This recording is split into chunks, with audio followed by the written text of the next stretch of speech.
Hello and welcome to Move the Line. I'm Ryan Noonan, joined here, as always, draft season 72, 75 hours out. We're getting close. Myself, Connor Allen, Scott Smith. We're going to be here, I think, 3 times this week. Just trying to parse through all the news that's coming in. Is it news? Is it nonsense? How does it impact mock drafts? More importantly, how does it impact our bets? Connor, what's going on? Yeah, not much. We've gotten it was like a massive news dump day, starting with Peter Schrager last night was like tweeting out a couple of different things, and I guess we can just start there. It was not planned, but I was just going through chronologically in my head of when this started. So he tweeted out last night 2 players he's hearing that are going to go higher than expected. It was Michael Williams and Kelvin. No, it was Michael Jahdae Barron was the other one, or who was the second one? Colston Loveland. Colston Loveland, that's what it was. Yep, it was. Yeah, so. To both of those, not really that much of a surprise. Looking at Michael Williams under 15.5, minus 300, and then Colston Loveland's like 17.5 or 18.5, minus 200 on the juice, basically no matter where you're looking, or worse. So Schrager's a little late to the party here, I think, but maybe not. I mean, maybe Michael Williams goes like top 10. I think the Michael Williams, just to kind of piggyback off of that, I think the heat that he's getting comes on the back of Jalen Walker and Todd McShay. Some of the news that he's been reporting that Jalen Walker could go before 8. I think that leaves Carolina in 2 situations. One would be to go ahead and select Michael Williams, who I heard early in the process that they liked him a little bit better, but Jalen Walker had then kind of just become chalk there to Carolina. But I think the other possibility is in a trade down situation where they could possibly trade down and still select Michael Williams. So I think that he's live there to Carolina in either situation. That's Scott Smith. Latest mock draft just up on the site today, 3.0, which I'm sure we can walk through a little bit too to kind of guide some discussions. But yeah, there's definitely a trickle down effect. We also, since last time we met, had kind of an influx with the Raiders press conference. We're basically be careful what you say here, whisper heard around the world in this circle this time of year with Pete Carroll not wanting his new GM to have a rookie move and start waxing poetic about either who they're looking to take, who they're positioning to take. We'll kind of go back there too, Scott. A little bit of that, like we've heard some Jags news around. It's a combination of things. It's maybe some Mason Graham falling. That seems to be a common thread throughout a number of teams that are kind of in that area. Some posturing, I think, from the Jags standpoint. Some people believe it's true that they're really in play for Ashton Jeanty. I'm not sure that we believe that necessarily. I don't want to speak out of turn for you. I know Connor and I are both kind of pushing back on that a little bit. New insiders popping out here as well, which, in the chat, we'll get to that, I'm sure as well. But, where are you at in terms of all that news cycle with Jeanty, Raiders, Mason Graham, and kind of anything you want to touch on there subject-wise? Yeah, I think you have to prepare yourself. There's smoking and there's smoke screens going on right now, and you have to kind of parse through it and figure out what's what. I think there's very much it's in play that Jeanty, because of the talent that he is and how weak of a class this is as far as top-end talent, I think he is live to go there in Jacksonville. My most recent mock, I put him there at Jacksonville. I tend to think it's a little bit more than a smokescreen, but I also think that they're trying to entice somebody to trade up. I think if they stick and pick, I could see it being Jeanty. I think they're also trying to entice another team that may want Jeanty to come up and them to trade back. And I think there's a number of players, Mason Graham, Ted McMillan, a few other players that I think they can move down and get that they may have similar grades or similar evaluations on. So it's really trying to parse through. If they stick and pick, I kind of lean towards Jeanty right now, just because I think there's some limitations with Mason Graham as far as his ceiling. And just, you've heard short arms. He's not the biggest, defensive tackle that there is. So I think Mason Graham is kind of the player that has been chalked, within the top 6 to 7 picks that has the biggest chance of moving down. Some say, Connor, that maybe he was carried by his teammate. The film looks better than it was just because he got to play really close to Kenneth Grant for every snap. I'm not sure. Just that's also been cycling out there a little bit too. But I'm in the posturing party. I think it's definitely a spot where, like, all Scott says about Mason Graham, I think is true. It's not necessarily the profile of someone that you take inside the top 5 necessarily. It's not like a splashy first pick for a new front office, new group of decision makers. And then you definitely have this coveted prospect that is obviously a running back, on a position that's of high priority historically in the last decade plus, and a handful of teams clamoring to land him shortly behind. And maybe you try to wisely leverage whatever leverage you have. That's kind of where I'm at. But what I think is interesting from your vantage point that I want to hear too is I think you're also not necessarily buying the Raiders at 6, right? So then we have this, really kind of interesting spot where we kind of all think Ashton Jenty's definitely top 10. But kind of what are your thoughts on this whole process? Yeah, I just think the timing is pretty peculiar. And I think there's like a balance of like, okay, well, maybe people are learning more because it's later in the process. But it was like 2 months of James Gladstone, talking about how important the trenches are, how building through the trenches is important. And then now we're a week and a half out is roughly when it started. And Daniel Jeremiah, I think that this is actually kind of like, I listened to more of his thoughts. It kind of almost got taken out of context initially. And so like, he said that he was listening to James Gladstone's like presser and basically was like, we want guys who are exciting or like something like that. And he's like, oh, when I heard him talk, I immediately jumped to Ashton Jeanty or Jalen Walker. So it's just his perception of the press conference. Agreed. It wasn't like saying like, oh, I heard. But then there was a day Brugler mocked him at 5, Ashton Jeanty at 5. And, I heard through some back channels from mostly major media folk, to be honest, that there was like legitimate steam on Jeanty. Now, in my mind, I was like, okay, well, maybe that's possible. But then we have now this week of like Ted McMillan's getting the run of like, oh, well, maybe he could go 5. There's talk about him today with like Ted McMillan going 5. To me, I find it hard to believe that now a week out, we're getting 3 names thrown out that we know teams behind them with the Raiders potentially, or the Panthers with Jalen Walker, or, potentially the Cowboys or Saints, are interested in Ted McMillan. And I kind of just think the Jags want to trade down. Now that's not sourced. I'm just, that's the way it's sitting right there. So I think that I'm probably, as it stands today, barring some other information coming in, I'm probably going to be having Mason Graham at 5 in my mock. But I understand there are some plenty of sharp people on Jeanty at 5. So, wouldn't blame you for having that. I think that's where I'm standing on 5. And then 6, like that press conference almost seemed like kind of like planned out. And this is like a week after all the spy tech stuff came out with him saying like, oh, I'm an offensive lineman guy to my core and like positional value. And it was like, seemed like very serious answers. Now he's like, I don't know where anyone, get off like devaluing running backs. So like, how did this happen? And then Pete Carroll's whispering like, be careful, like into the mic. Like, is that senile Pete or is that like, Pete playing games, the same guy who tweeted out the Seahawks draft pick or whatever, like a week or 2 in advance, just like cryptically, like in some code. So I don't know. Like I go back and forth, but I would be kind of surprised if they took Jeanty at this point. So I think that he falls somewhere to the 9-10 range. But yeah, no, that was a long-winded thought there, but there's a lot going on with those 2 picks. No, I want to hear long-winded thoughts. I mean, because we're kind of touched on the 2 teams, and there's definitely a trickle-down effect in terms of how that can shake out. So again, as you kind of get into this area, if you're from a betting standpoint, we've touched on it a lot last week, is not blindly looking to take plus money leverage against the general consensus. But in this area, I definitely still think you can find some player to team opportunities, some team to draft position opportunities that are kind of going against what still I think is the consensus out there. So definitely some opportunities. I know I'm going to push out a few plays this afternoon for subscribers in our Discord that I think are viable for us, that I think aren't just that, right? They're also just, I think that there's some sound reasoning and some outs there too. Saints are 9, Scott's definitely a lot of news Saints wise. Feel like we've been kind of holding the line there in terms of no quarterback. Market's still not there.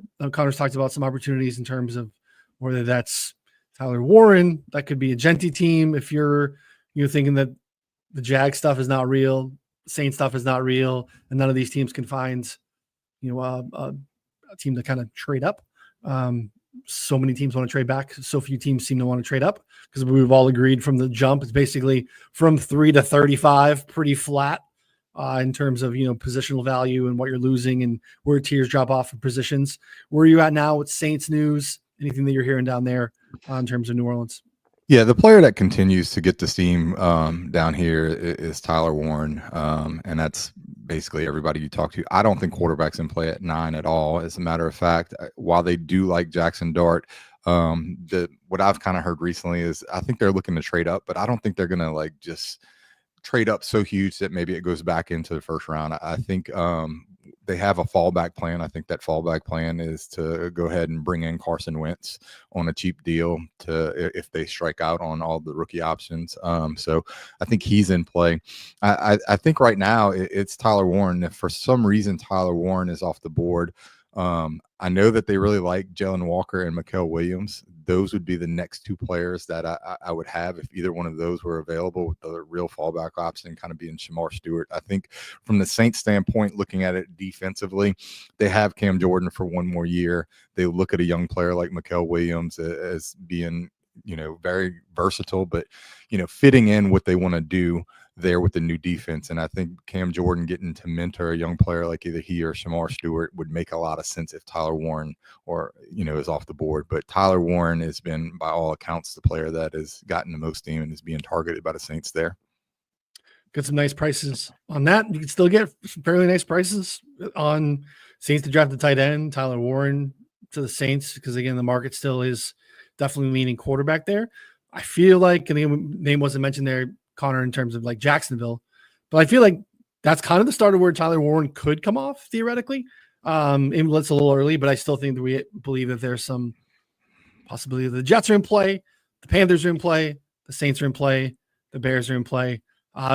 Be fascinating to see what would happen if, just math wise, it wouldn't make sense, but Bears on Genty. Bears could be catch the falling sword on Mason Graham, if that's a thing. Bears on Tyler Warren. Like, what would the Bears' priorities be if all three of those guys would be available? It'd be very interesting to see.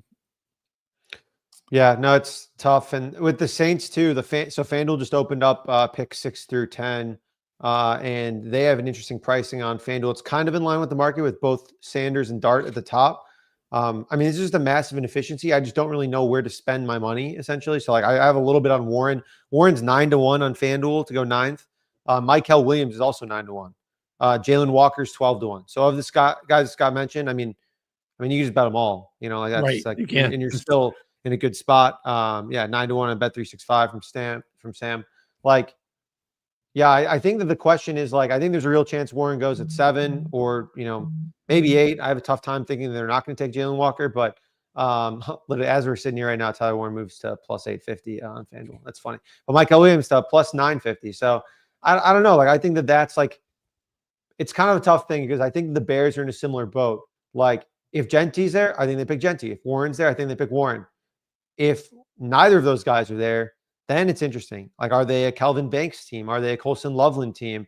Or do they try and add more to the edge, like Mikael Williams? Like there's so many different ways that they can go because none of these guys are like blue chip at this point. They're just, I guess, like incremental or just like, I guess, smaller edges for them to add. So I don't know. Like, I honestly, for this team, but everything's priced as like 4 or 5-1. So I think that we're going to see a pretty big shift in this market once a little bit more starts leaking out. Just on like, who's their fallback player? Like you're saying, like usually the Bears, like every year they've had some like weird guy who's like supposed to go in the mid-teens as like one of their top guys. Like it was, Darnell Wright was kind of that guy. It could be Hampton, right? Like if they just decided that they see Genty and Hampton or Henderson, which is wild, but I know like apparently Eric Bieniemy, running back coach, loves him. That could be like a day 2 thing, but like there's been some positive Hampton's team where we played over 2.5 running backs, like plus 220 a couple weeks ago. It's down to like plus 170. And you're seeing, spattering of Henderson mocking there, but it could be Hampton, right? Like Hampton seems to be everyone's clear RB2. Like where is their tier drop in terms of where they see Genty and Hampton? Like that could be the play, right? They just identified the position. There's a clip too from the combine of Ryan Poles saying like, hey, like looking down the line to his scouts or whatever, like whoever his crew was, we more than any year, we're going to be locked in to what our board is, what we think, and ignore the noise, ignore the mock drafts, ignore the big boards and stay locked in. Like that's how we can do what we do and stay in our circles and miss Travion Henderson the being a top 10 pick, right? These are the things that can happen, right? They lock in. That's a guy that I identified, even though that's not been part of our process at all. Like, I'm not saying that that's going to happen, but like to your point, the Bears seem like a team that could very much be in the cards. And one thing I'll kind of chime in. Look, I just did a mock draft podcast with the guys at Established to Run. Mike Renner was on there, and he had the pick for the Bears, and he selected Colston Loveland. And when you look at some analyst guys that really break down players and their scheme fits, you've had a number of guys that seem to think that Chicago and Ben Johnson may value Loveland more than what they value Tyler Warren. So he's an interesting player that I think you keep in mind there at 10. And we've heard multiple teams seem to have a little bit higher grade on Loveland in some circumstances than Tyler Warren. So I think Tyler Warren can do a little bit more, but I think as far as the athleticism goes and stretching the seam, I think Loveland's a guy. If you want that vertical type of player, I think he would be a little bit better, and that might fit Ben Johnson's offense a little bit more with Caleb Williams. Yeah. Miko's got it there too in the chat. Like Loveland, very similar to Laporta, the kind of that, move tight end, more so than your inline, blocker, more traditional type. You definitely see just, again, a big slot type. And again, you have a situation where they need a slot, right? They moved on from Keenan Allen. They have perimeter receivers with Roma Dunze and DJ Moore. DJ obviously could play in the slot, but I mean, a big slot could fit right in. I mean, they also too, like, they talked about playing more under center, like than Caleb's ever played in his career. Like playing more 12 personnel with Kmet and Loveland would make a ton of sense, because then you're like, again, helping out the offensive line for maybe it's going to be better, but it's probably not going to be perfect. But adding more guys on the line is obviously helpful, allows a little bit more versatility there. We released Bears to take a tight end. I think it was like plus 450 or something like that last week or at some point, because I do think that, in my opinion, most likely is that if Warren's there, I mean, again, if Genty's there, I think he's probably the pick. But like, if Warren's there, I think they pick Warren. If Warren's not there, they could pick Loveland. But to Scott's point, like Loveland could be higher on their board than Warren. I mean, we know that exists for certain teams. We just don't know which ones it is. So yeah, I think that the Loveland pick, best odds right now, 10-1 at Caesars to go 10th overall. I also actually think, real quick Bears note, I think that because they have 2 second-round picks, I think the Bears might bite at Jacksonville, like in trade up. Like that would not surprise me at all. For Ryan Poles to just be like, F it, let's send it. Send a second rounder and maybe something else, something like that. It'd probably be like a second rounder plus, or like some kind of pick swap, something like that. That's what I was seeing, at least value wise. I mean, would that surprise you? I feel like he's just like, he's not been afraid to go get his guys if he need be. Not quite on the same level as like Ryan Pace, but I don't know. Like, it wouldn't surprise me. No. And that aligns with some of the buzz that's been coming out from some of the top guys, McShay, Schefter and all, is that if there's a player that's going to be traded up for within that top 10, it's going to be Genty. And so if Ashton Genty's the guy, we've heard all offseason, leading up to this, that Chicago would run the card up there in a heartbeat if he's on the board. Well, if they like him that much, do they like him enough to go ahead and move up? And that's the smoke that Jacksonville is throwing out there. So if you're going to connect two teams, those would be the two teams to connect, because that's what you're getting on all fronts. Makes sense, right? I mean, that's the point. That feels like the last piece where we're talking about the teardrop here. The coveted piece right behind that, very clearly for a handful of these teams, is Ashton Genty in particular. So yeah, why wouldn't you? And look, and in my mock draft that I put out today, I have Genty going 5 to Jacksonville. The pivot pick for them that's been chalk has been Mason Graham. If Mason Graham slides past 5, he can go 10. Then it's kind of the range I get. So if he is the pick that Jacksonville wants, and they feel like they can get him at 10 and add some more draft capital, it makes sense. That's again part of the reason why I think I'm like, man, this is really convenient that we're hearing that they like 4 other random guys that are just explosive and fun that like someone else might be interested in trading up for. Like I don't know. It adds up. Like it all adds up that they're trying to move down a little bit and still get probably the exact same player they were going to get. Yeah. Yeah. So there you go. Chart says it would be like 10-41 for 5 and 88. I mean, yeah, that's like, in my mind, that's actually not even a bad deal for the Bears. Like that's like, okay, if you really like your guy and you like him that much, like, he's Daniel Jeremiah's 3rd ranked player on his board. Like if the Bears have him as like a top 3 player, I mean, that's a big deal for them. And you still have 39. So you can still add, right? You can still add whatever you want, depth piece, edge, whatever's falling there. I think it's it's not a bad. But again, running back in the top 10, running back in the first round, last decade, massively, like poo-poo, just a no. Trading up to get one. I mean, the Jags would win. Jags drop back to 10, still get Mason Graham. They're winning the Monday morning mock draft grade, right? Like, or actual NFL draft grades where it's like, oh, they were able to move from 5 to 10 and still get the guy that everyone gave them for 3 months. And it's like, well, it's not wrong. It doesn't matter in the news cycle at the end of the day, but could definitely be good posturing for them. Just takes the one team to jump up and take the bite. So that's definitely been, I think, the majority of the news since the last time we met, even kind of more so of the news today. Scott, anything else that you've heard in terms of stuff since the last time we were here that was impactful for the mock that you put out today?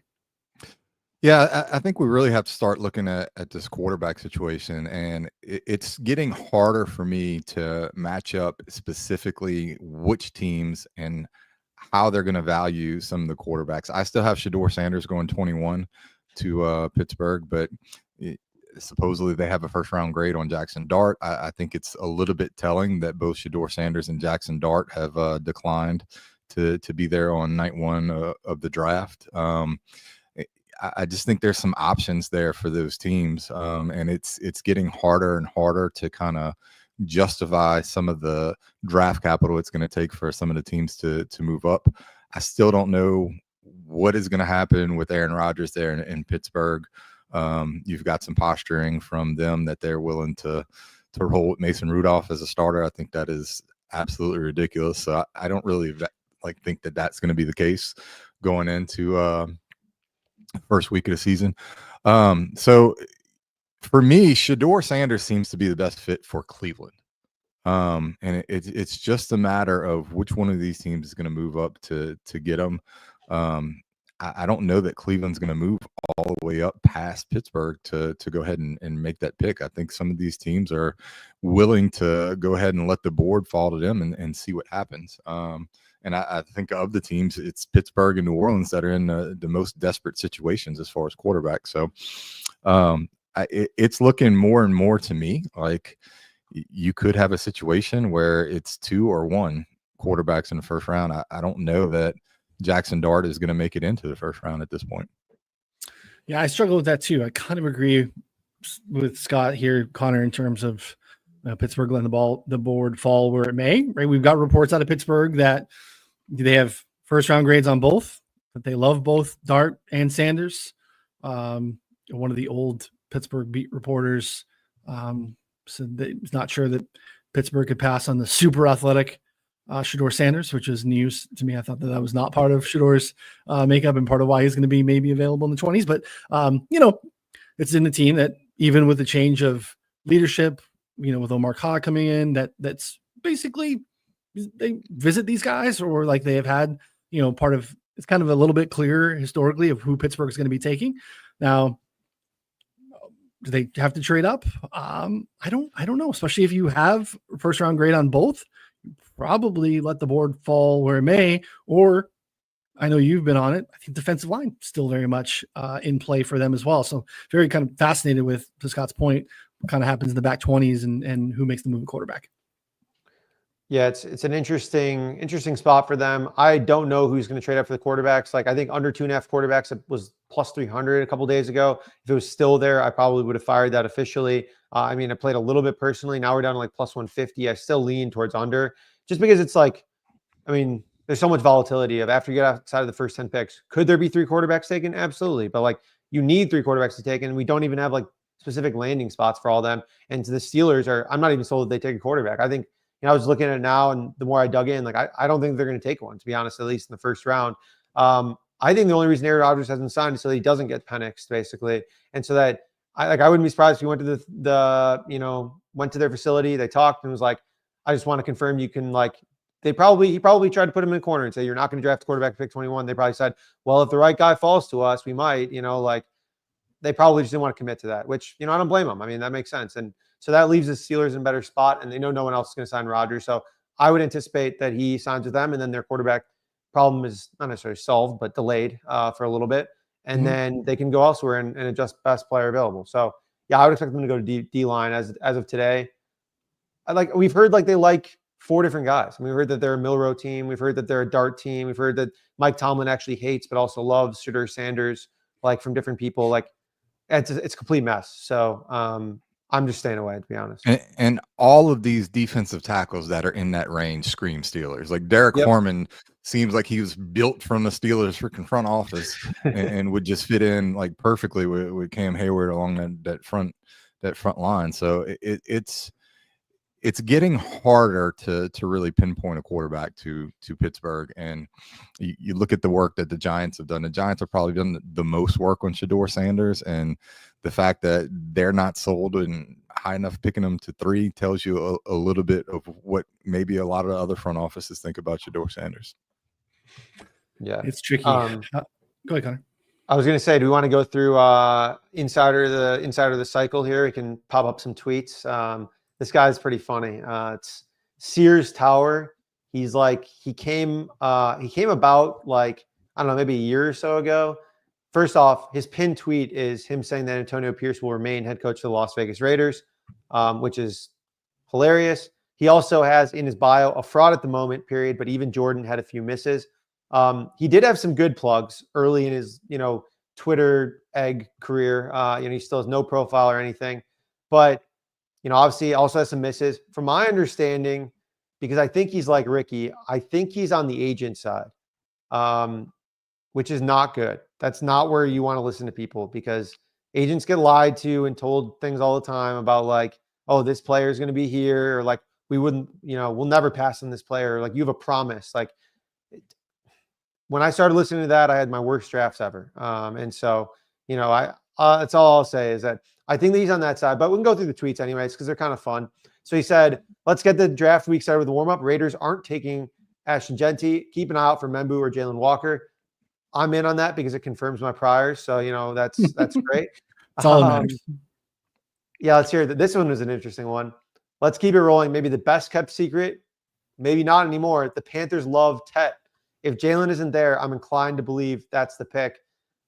No, I think we maybe need a quick pause there, because in the last week, I've now heard at 5 Jacksonville, 6 the Raiders, 8 the Panthers, and then someone told me the Saints at 9, all being interested in Tet, a guy that I was like thought for sure was going in the 20s. And I even said that he wasn't going to be a first-round pick last week. You did.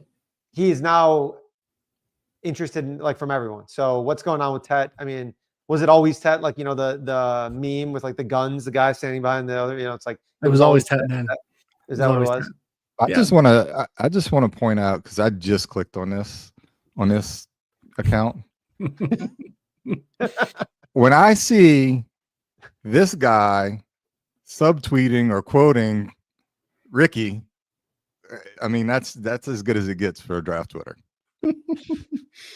I can't believe Sears Tower gets its own special subject or like section here. We haven't done lobs all day at all. Your boy Lobs. Yeah, we can move on to Lobs all day too. He's got a good one. He's got some good ones lately, I think. Has Lobs supposed to narrow down the 49ers picks and hasn't done so. For us. He's been 4 or 5 days deep hinting. Yeah. He told us 4 days ago he was going to give us the board. They got it down to 2 guys at 11. Here you go. So it's 4 actually. 4 actually. So 49ers down to 4 prospects at 11. This is from @lobs_all_day. The most reputable 49ers source on Twitter. So 49ers down to 4 prospects at 11. Kelvin Banks Jr., Will Johnson, Michael Williams, and Shamar Stewart. I mean, first off, I love the certainty which he talks about this whole thing for the last month. Second off, it kind of all, like, those all actually kind of make sense. Like, it's not like, those are outlandish. I think those would all be 49ers picks. So I don't know. There's a more recent tweet though that I think says they've narrowed it down to 2 guys. Really? I'll give it to you like a day or 2. Yeah, but we haven't got it yet. Yeah, 49ers are down to 2 names at pick 11. There you go. 1 to 2 days before the draft. Yep. So Man, be on the lookout. Nobody's on. Just, playing with us a little bit here. Yeah.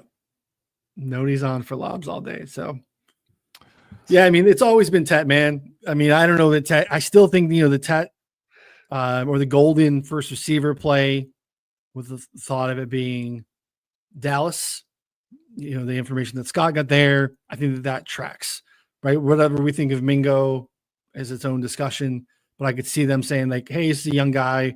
We give him in our program for a year. Let's see where we're going on. Let's see if we can get something out of him. Golden would fit a profile for Dallas specifically that makes a lot more sense.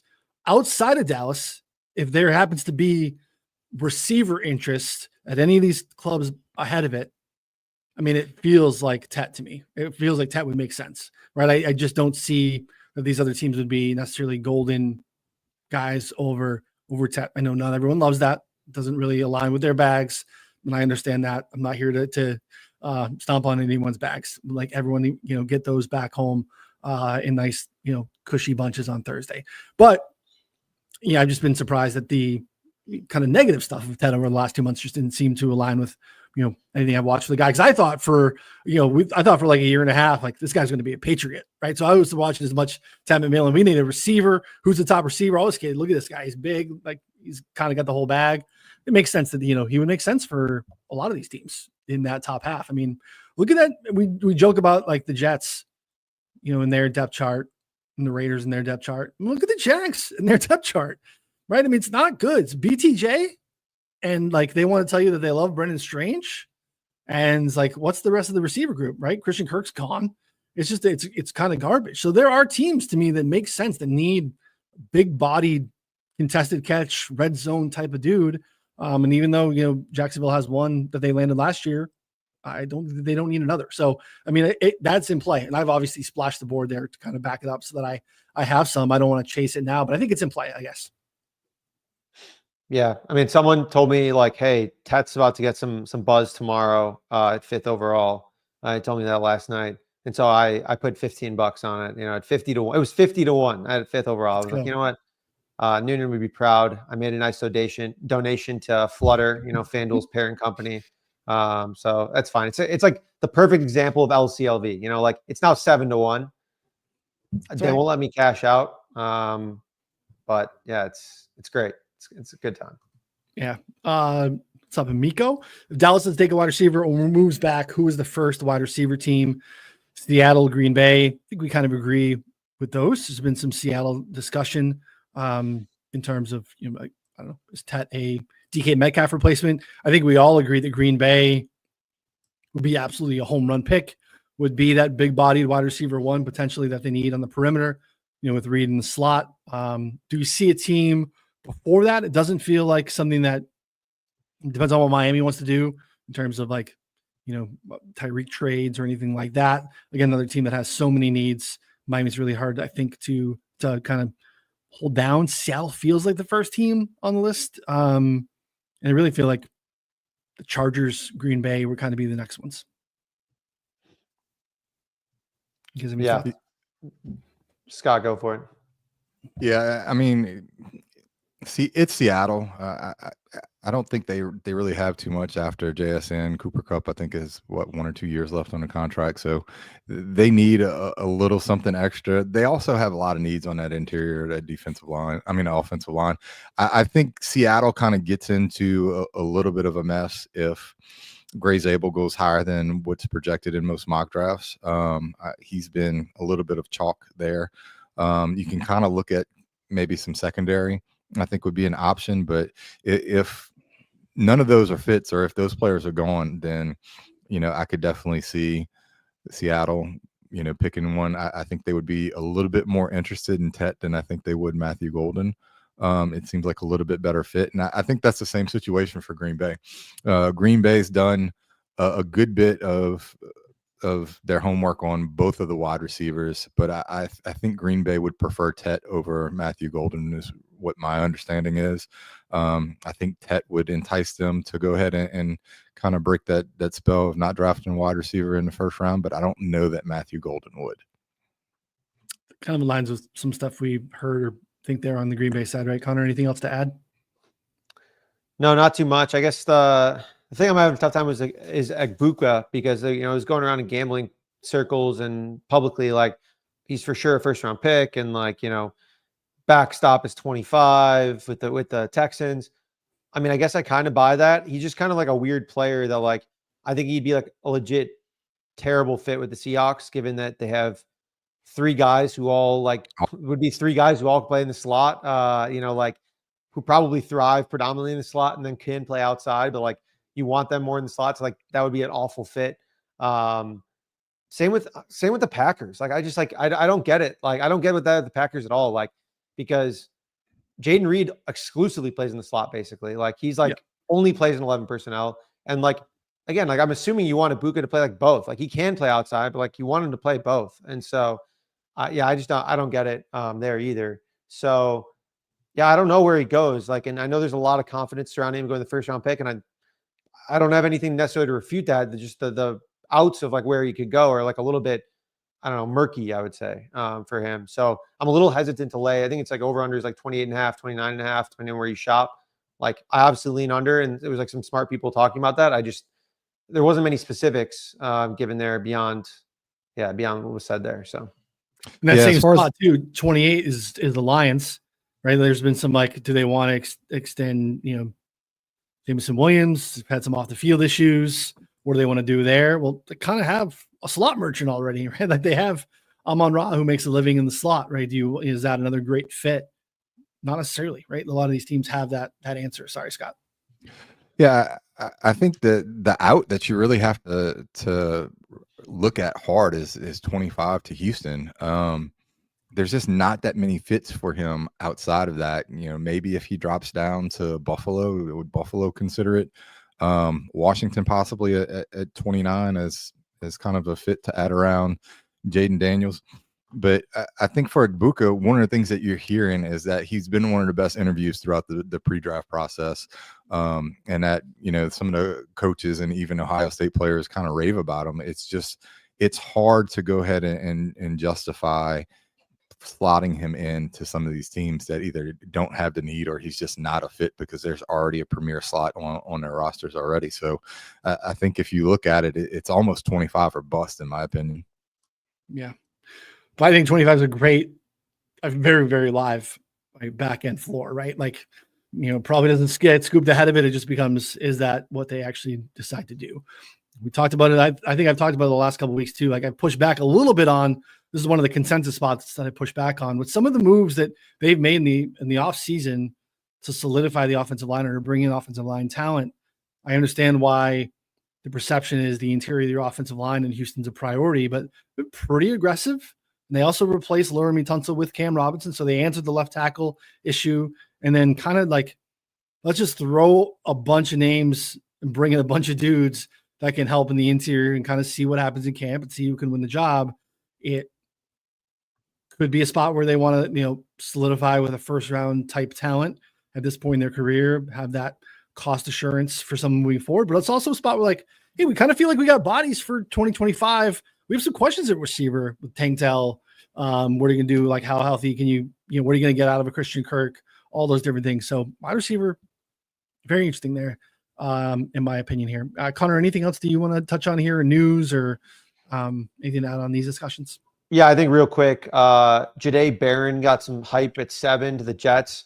I'm just like 0% buying that, like just 0% straight up. Are you in the same boat? You guys in the same boat? They got Michael Carter, who's an above average slot, and they just gave Brandon Stevens from Baltimore money, and they have sauce. Like they have, an above average 3 guys at corner. It seems like with a team that has so many needs, like I do not buy that whatsoever. And there's not high end corners in this draft. The depth of the cornerback is in the second and third round in this draft, which would align more.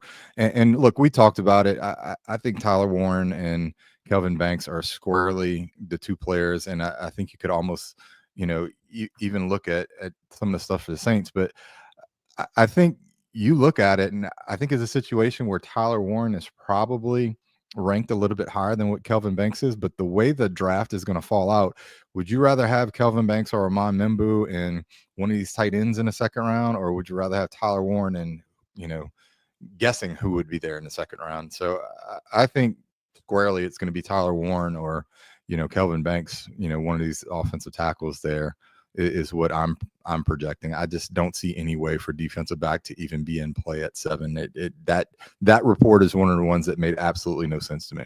Yeah, and like the logic on the report was like, Aaron Glenn loves corners and like he was a corner or whatever. And then I'm like, you realize that he just came from a Lions team with no corners and they just blitzed like every play because they had nothing on the back end. And like it kind of worked. Like he made it happen without like any good cornerback play until Washington when Jaden Daniels just like absolutely ripped him. But it worked for a while. It gave Sam Darnold a lot of problems. So it was yeah, like I just like don't buy that line of thinking at all. So I thought that was kind of an interesting note because that made its rounds today for a little bit, and that was like 50-1 or something at one point. I'm like, that's not even worth the donation, not even worth the CLV, at least in my opinion. But Yeah. that was one, and then another one here. Will Johnson, knee concerns. Tweet by Fantasy Law Guy. Shout out Fantasy Law Guy. Like nice guy, doing a great job over at his own site with some mocks there. Scott, any Will Johnson takes? Yeah, I think Nick is kind of aggregating that information from something that Albert Breer put out. We don't have access to we don't have access to medicals. It's just not something that we can put a lot of stock in. You'll have some stuff leak out from guys like Albert Breer and some of the other ones, and you just kind of have to take it for what it's worth. I think Jihad Campbell's another guy that has had some medical stuff. They're projecting right now for Jihad Campbell that he's going to start the season on a pup. I've also heard that he may have a degenerative knee from a surgery he had 2 years ago. So I think Jihad Campbell's a guy that you can put some actionable info on that he's probably slipping. And the Will Johnson stuff just kind of goes along with some of the stuff we heard throughout the pre-draft process. Could it be the reason why? Excuse me. Could it be a reason why he didn't run a 40? It's interesting to me, and part of the reason why is because I think he did all the other agility stuff, but just still didn't run the 40. So I don't think it's an injury issue enough to keep him, from playing whenever he tested and ran those other drills. But it's more of a reason why you could start to see him fall and possibly see Jahdae Barron go ahead of him. Yeah, it would be interesting. And again, as we've said from the jump with these first round secondary pieces, both at corner and safety, they're very team specific, especially if teams do believe that Barron is, maybe played some safety. I think this guy is going to be a nickel, whereas Johnson's going to profile as, a guy that's, basically in the outside. That can get a little tricky too. Obviously the safeties, we feel the same. You definitely have a strong safety and then Memori, and you have a free safety in Starks. So depending on team need and specifics there, I think there's an edge to be gained in terms of where you see these guys mocked. Basically, like if you see him and worried to the Ravens, that makes zero sense whatsoever, right? They have Kyle Hamilton, one of the best, if not the premier, big slot, strong safeties. You throw Memori in there, you just play 11 men in the box. I think Malachi Starks makes much more sense as far as a scheme fit for what the Ravens are trying to do. Trip over themselves and run to 6-1 for the Ravens to take a safety is really appealing to me. It literally has one out. So it's really like a hard bet to make. It is just like, is Starks available? Does someone else take him? And he very much could go ahead of it, but like that's a Starks, no Starks bet. And the Ravens have a lot of other needs at edge. And I think they're another team that probably likes Tyler Booker a little bit for some interior line help. So I think you have minimal outs for that safety. It's Starks and that's it for me. Yeah. Yeah. But that's one I haven't pulled the trigger on. It's been on my list for weeks. It's just like, it's so thin because there's no Memori out. It is just a Malachi Starks bet for the Ravens, but 6-1, whatever. We got 72 hours to, I'm sure I'll throw some silly money at some stuff between now and then. Connor, what do you got for us? Yeah, no, I think that was mostly it. I'm trying to think of like any other like kind of fringe guys here that we should talk about. I think that was honestly most of the news here, in my opinion. Yeah. One thing that I would like to point out or see, what is the number on Nick Scorton going in the first round right now? Yeah, I've seen you mock him, I think, a couple times, right? Yeah, and Ben Standig does great work, at the Athletic covering Washington. He's kind of pointed out that he's a guy that he thinks fits. I've kind of started to hear some rumbling that he fits there in Detroit, what Detroit wants to do.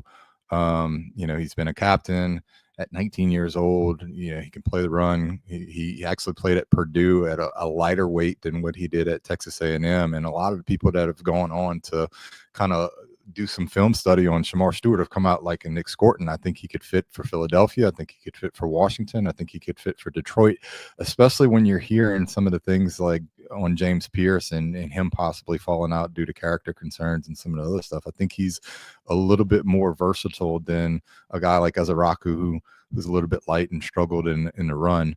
I think there's a little bit of a surge, and I think he's a player that could be liked by teams more than what the public will like him. He might not be the flashiest guy, but I think his scheme versatility will have him be an appealing option late there in round one.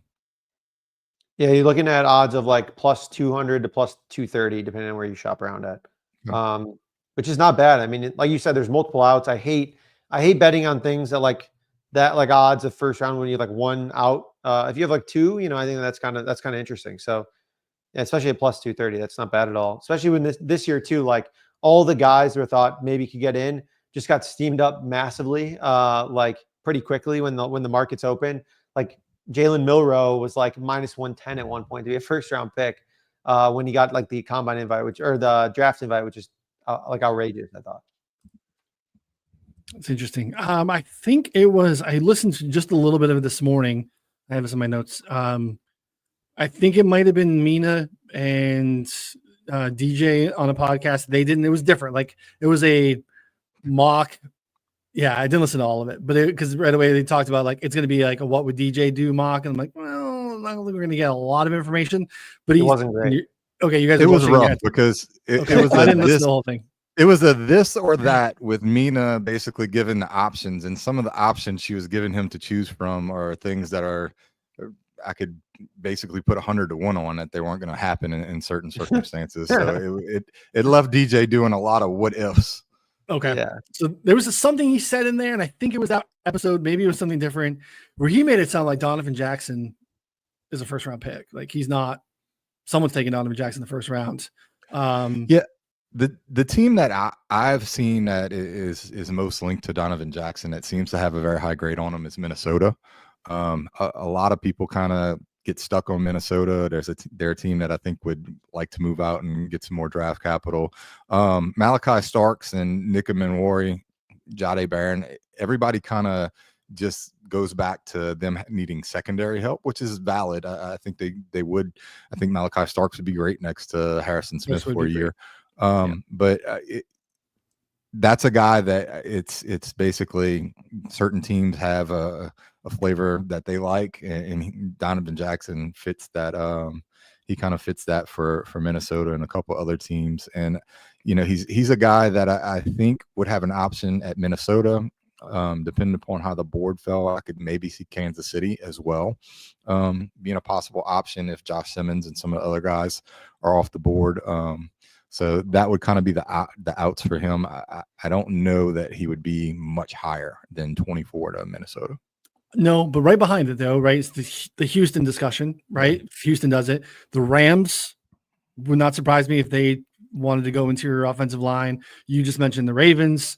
I think that the Lions are very much in play. Kevin Saitler signed with the Titans. If they just wanted to kind of, run it back, throw a first round pick in there at guard to replace him, boom, Lions very much are in play. And then you could do something, I guess, with Kansas City. So there are outs and options there. Connor, do you have a number on him? Donovan Jackson. I didn't know if you were looking. Donovan Jackson, first round pick. Yeah. Let's see here. I just searched and I got plus 210. Okay. Yeah. I don't hate it. We'll kind of watch that news, see if there's anything that comes of it. And I'll try to find the clip so I could share it with folks, and I'll share in the Discord. But yeah, I mean, that's, something in these, I think I mentioned last week, we're looking at, VR sheets. Like last week or so, we had 47 people mocked at least twice in the first round. So that, you're going to have these guys that like, oh, he's available in the mid 40s. What happened? He was in mock drafts in the first round. It's like, well, there's only so many spots. 40s and free agents. Yeah. Okay. So it might've been the 40s and free agents with Rosenthal. That might've been where I'm pulling that from. So yeah, I'll try to find that too. So, and I agree. I think that's kind of why I haven't played the Starks to Baltimore thing, because Starks is a great 1-for-1 fit for Cam Byron, who departed in free agency in Minnesota. Minnesota uses 3 safeties, like almost 100% of the snaps with Josh Metellus and stuff, but they still need the deep safety, with Cam Bynum out. So that could be a great Starks place. But I also agree with you. I was going to ask you right now, I think I'm going to put a trade in my final mock. I don't think I've ever done that, but like Minnesota feels like such a great, appealing trade-in spot for these quarterback teams after Pittsburgh or whatever. Like if you're the Giants and they have real consideration for one of these guys and they don't want to wait till 33, or again, if it's the Browns wanting to come back up, they have some capital where they can come back into. It feels like a great spot with Minnesota only having 4 picks in the entire draft. Have you ever put a trade in your final mock, Scott? I have. And Were you right? I think if you do it for a quarterback. And the issue I have with Minnesota, I think Minnesota is probably the team that I think trades out the most. If I had to just put odds, I think they are. And it's for multiple reasons. Like you can go ahead and mock and just project any of those teams that need quarterback there in the second round to move into that. It's not a huge position, but also a team that you keep hearing is that Kansas City is desperate to go ahead and go ahead and address that offensive line, and them being able to jump in front of Houston, jump in front of the Rams, 2 teams that I think would also be looking to address that offensive line. Josh Simmons is the guy that I keep hearing. He's got some medical issues, got a little bit of character issues, but I think that certain people and analysts would have him as the top offensive tackle if there was no injuries. So looking at a team like Kansas City and some of these other teams that might look to jump into that position, it's hard to pick exactly who Minnesota would go ahead and trade out with.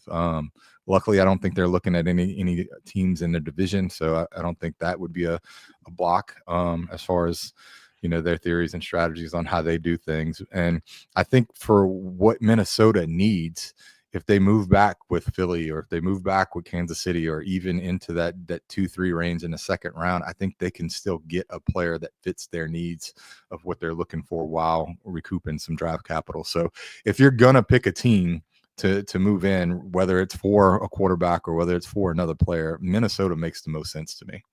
And it was the Browns or Giants, Connor. They're at 33 and 34.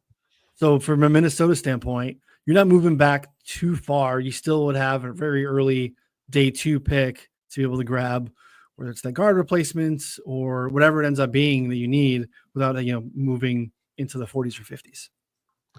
Yeah, also we have a good comment here. Questy said the analytics guys will hate me when trading for Turner last year. He'll pay them back, and said makes sense with the Barry Connect for it to be the Browns.